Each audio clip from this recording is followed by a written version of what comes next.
Olá pessoal, tudo bem? É o professor Marcelo. Hoje nós temos nosso último vídeo.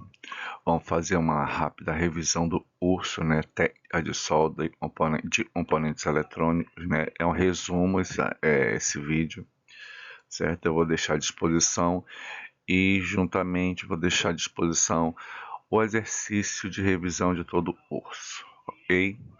Amanhã a gente faz a revisão, corrige esse exercício. Desse exercício são 30 questões referente a todo o assunto do curso, né? Dos assuntos abordados, né? No curso, nos vídeos, né? Tanto nas aulas presencial de sábado e domingo, quanto durante essa semana, certo? Dessas 30 questões, e nós iremos corrigir no sábado, né? Eu irei tirar 10 para fazermos a nossa avaliação de domingo, ok? Então vamos lá, gente. Essa é uma rápida revisão, certo? Vamos tentar resumir, né, em 20 minutos mais ou menos, o que, né, foi passado durante o curso de técnica de solda de componentes eletrônicos, certo?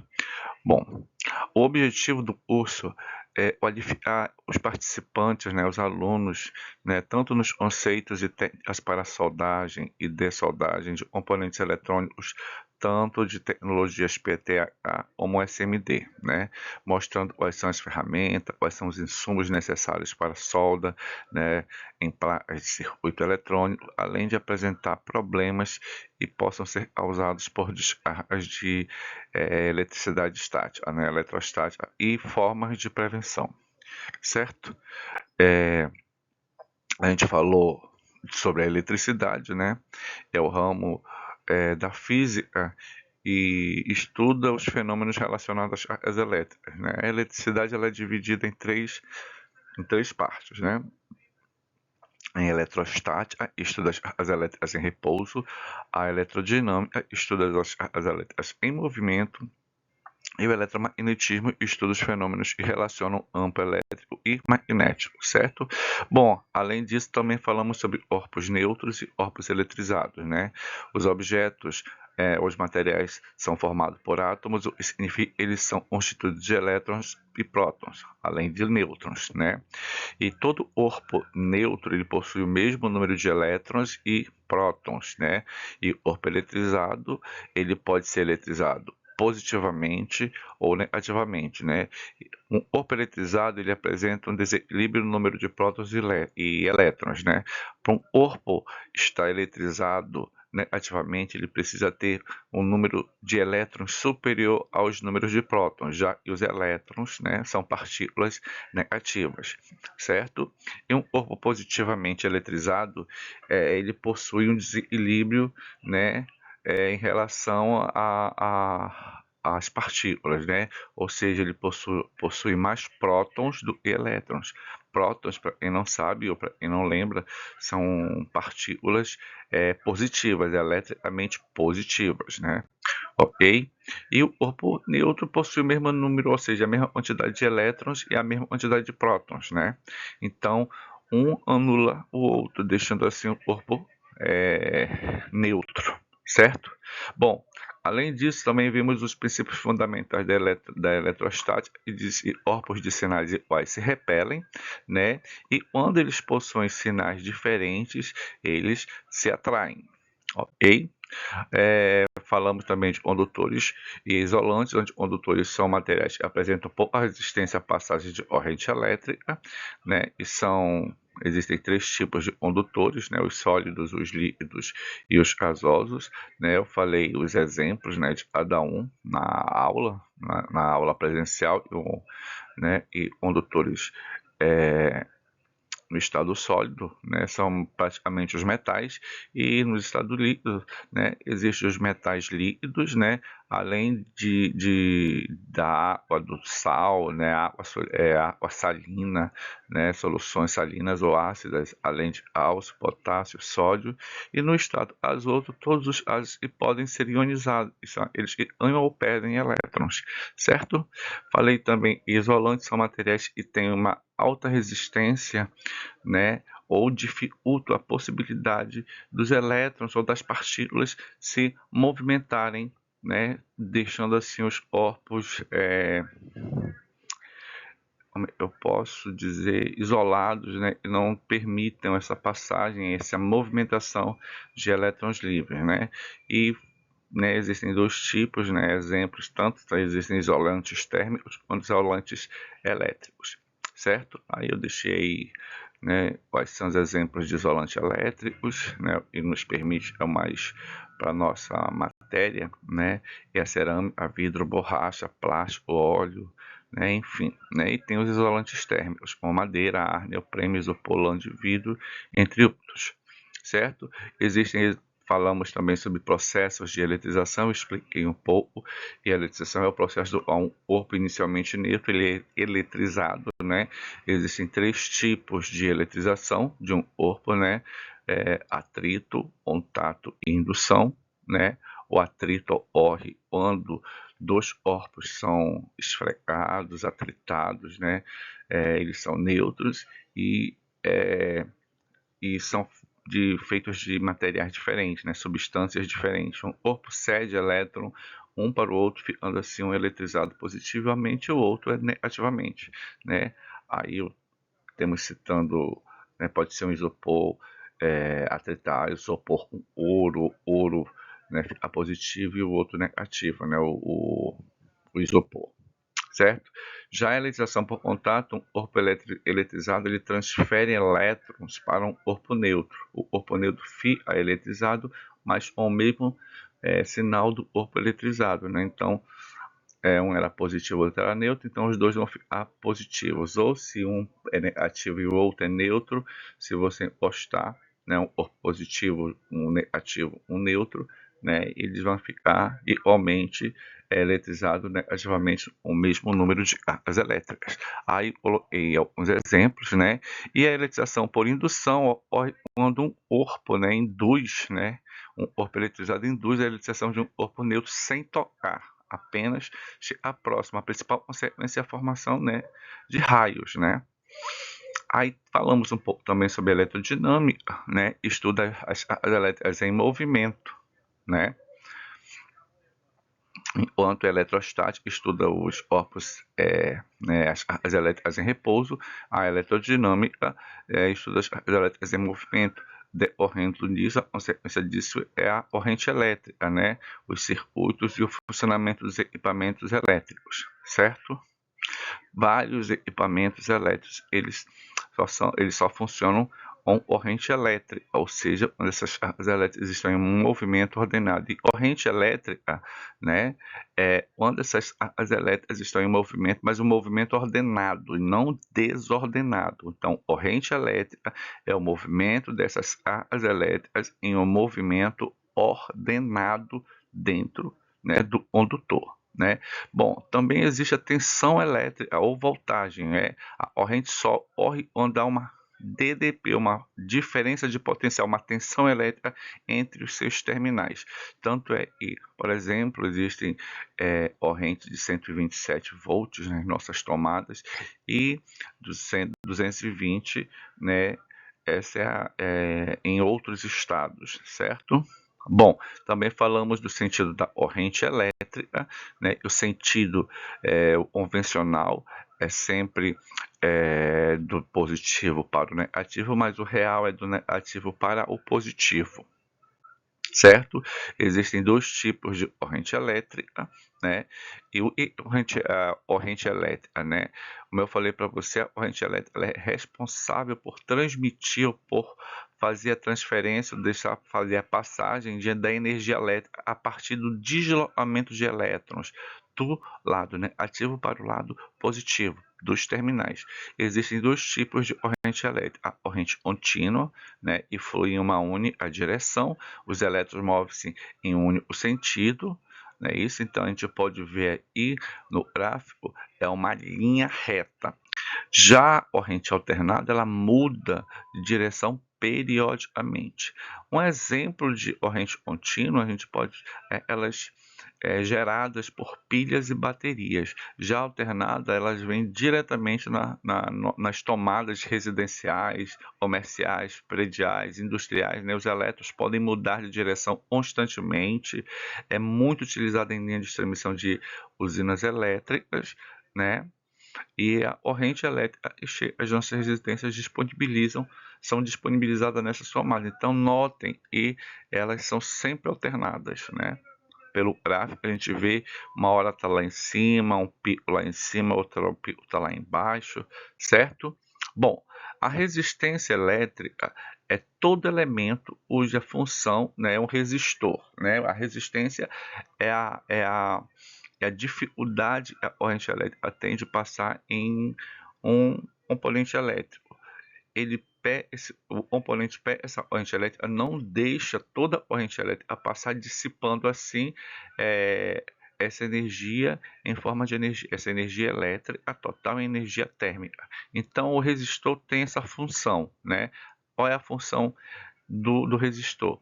É efetuar a conversão da energia elétrica em energia térmica. E essa energia térmica é dissipada para o ambiente, certo? Bom, falamos de circuito também. O circuito é um percurso fechado em que uma corrente elétrica produzida por um gerador passa por todos os componentes elétricos.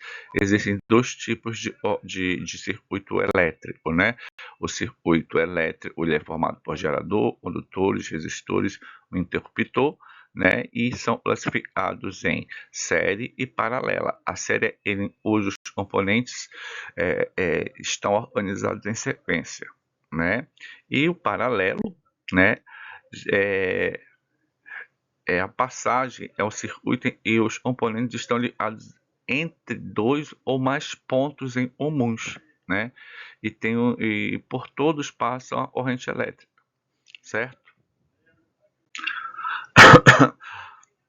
Aí tem aí a observação da série e se né, um resistor, uma lâmpada for retirada dessa sequência, né, todas as outras param de funcionar. Já no circuito em paralelo, se for retirado um elemento, né, de resistência, né, que tenha resistência, né, ou queimar, né, as outras permanecerão funcionando sem nenhum problema, diferentemente da associação em série.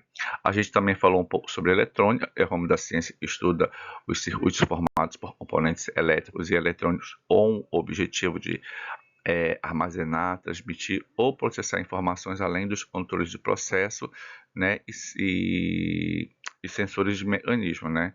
Então, a gente falou também e a eletrônica ela é dividida em dois tipos, a analógica e a digital, né, e os conceitos básicos da eletrônica são três principais: a tensão elétrica, corrente elétrica e a resistência elétrica.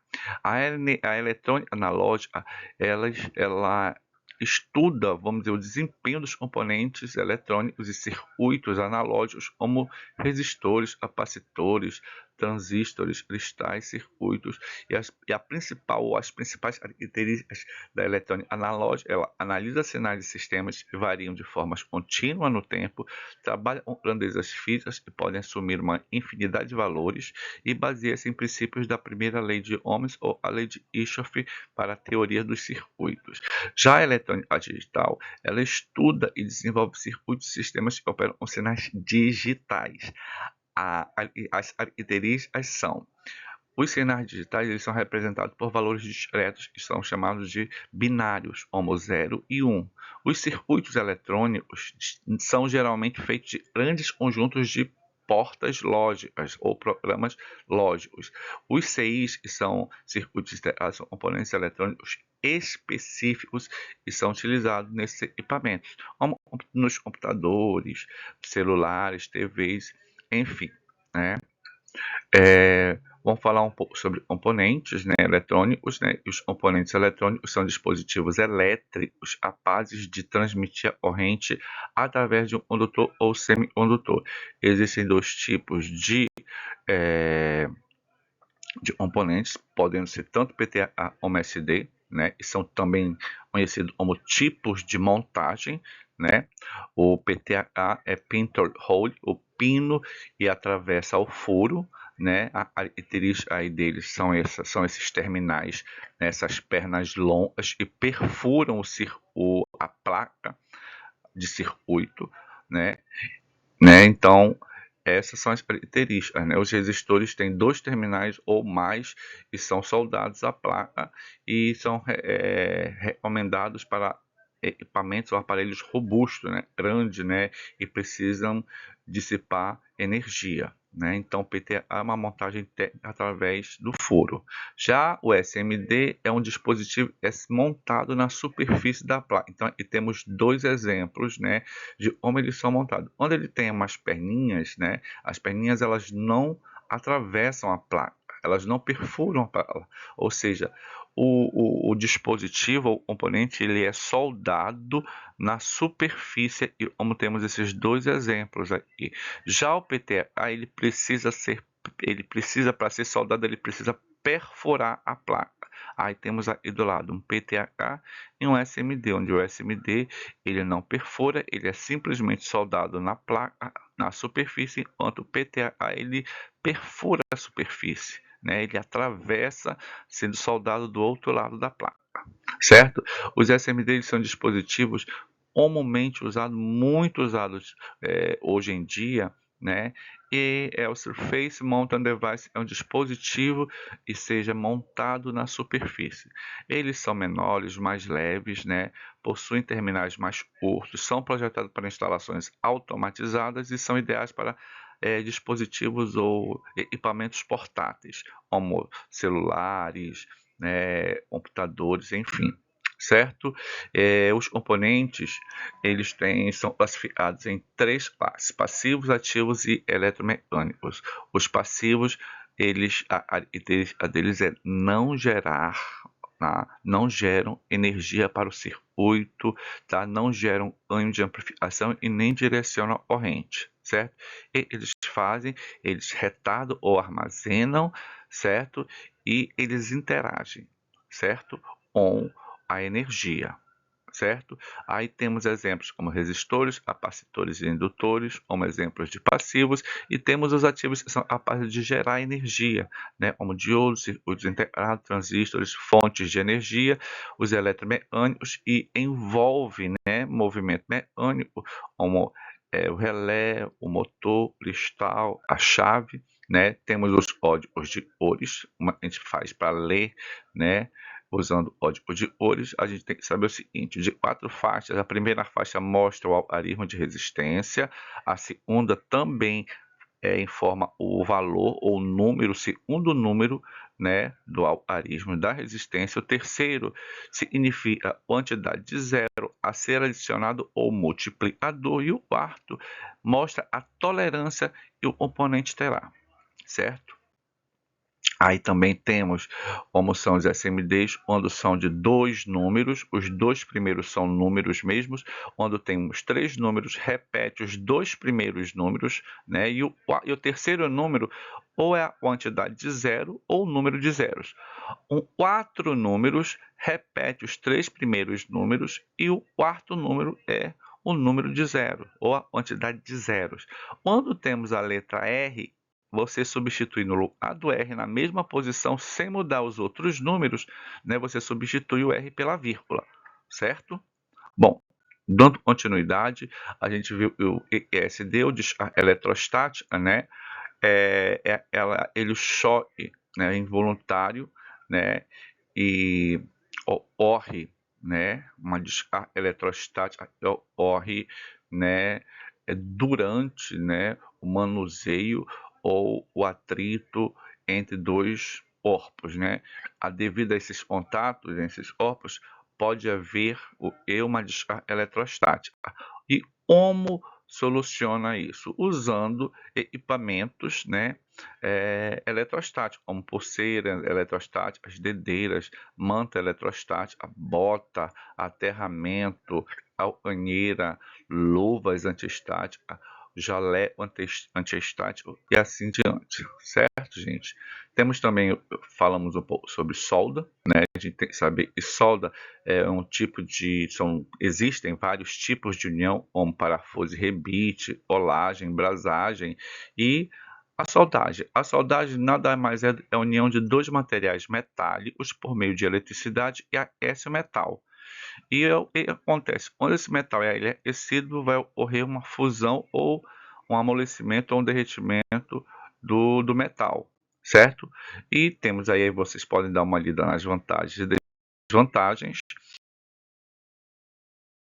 certo? Bom, tipos de soldagem, certo?